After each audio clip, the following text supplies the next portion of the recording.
right, where were we? We were trying to look at all of the numbers that would be evenly divisible by 7. So we're looking for A and B, and AB1, where A and B, where this AB1 is divisible by 7. Okay, and we found out that the AB part of it has to be a multiple of 7 plus 2.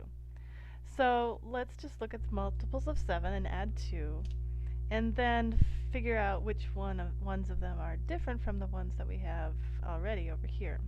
Alright, so we have 7, we have 14, we have 21, we have 28, we have 35, we've got 42, 49, let's see, we have 56.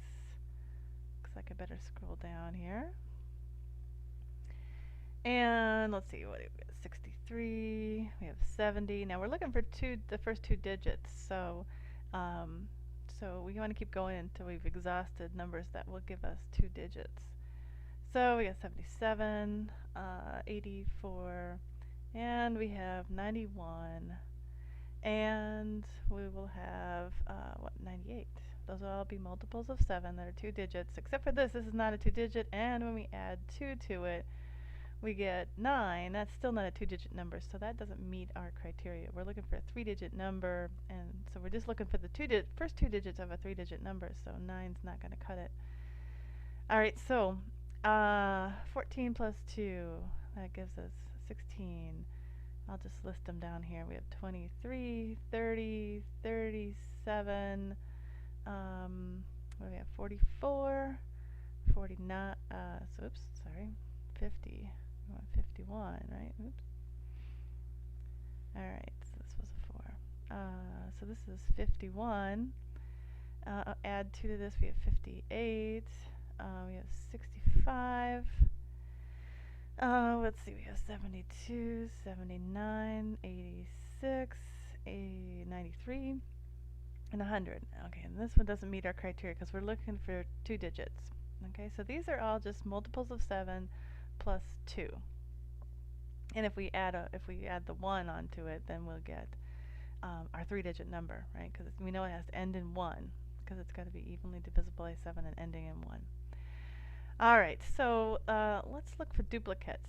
So we know that if the first two digits added to 2 or 5 or 8 or 11, then it's going to match one of these over here. So I can see, like, for example, this one, the first two digits add to 5, so we already have 2, 3, 1 over here. So that is divisible by both 7 and 3. So we don't need that one. That's a duplicate. And then I'm seeing, okay, 4 plus 4 is 8, so we already have that one, 4, 4, 1. What else? Let's see, 6 plus 5 is 11. Alright, so we have 11. We have the 6, 5, 1 over here. And let's see, this one adds to 14. So we already have the, what was it, 8, 6, 1. We already have that here. So we don't need it again. So let's count up how many additional ones we're going to have. You know, we're going to have 161. We're going to have 301. We're going to have 371. We're going to have 511. We're going to have 581, 721, 791, and 931. And it looks like that's 8. So we have 8 additional three-digit numbers that can be divided by a single-digit number evenly by this either 3, 7, or 9. Okay, so it's ending in 1. Okay, so we weren't given a whole lot of information in this problem, but we were able to, you know, just work with what we knew and figure out that there has to be there's 30 here that are divisible by 3 and 9, and there's 8 here that are divisible by 7. So we have a total of 38 numbers that we've found. Okay, and that's really got to be it, because in order for the number to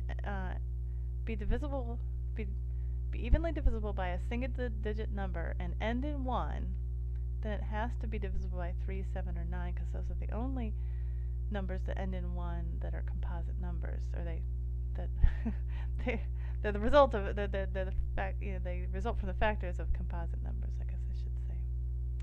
All right, so that was kind of a long problem. Took me 2 videos to to work through it, but we got our answer. It's 38.